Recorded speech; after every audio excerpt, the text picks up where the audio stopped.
Se vedeva la cosa dal tetto, ma tutto si aveva tutto fumo nero, tutto fumo che continuava.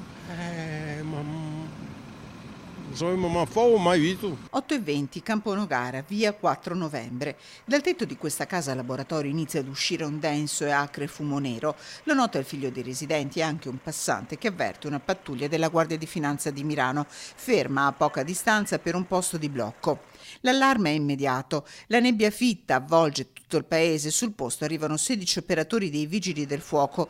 Da Mira, Mestre e Piove di Sacco con 6 mezzi, tra cui l'autoscala e il carro aria. Vengono fatti uscire i residenti dell'abitazione, avvisate tutte le famiglie vicine. La strada è bloccata per permettere le operazioni di spegnimento. Nessuna fiamma, ma enormi difficoltà a causa delle temperature rigidissime della mattinata. Poi ti porto sotto il cavo, ma mi devi dare una mano. Il rischio maggiore era quello che l'intero tetto dell'abitazione, sotto cui trova spazio un laboratorio artigiano, una tranceria, andasse distrutto. Alla fine solo una stanza è stata resa inagibile dai vigili del fuoco e i residenti hanno potuto fare rientro a casa.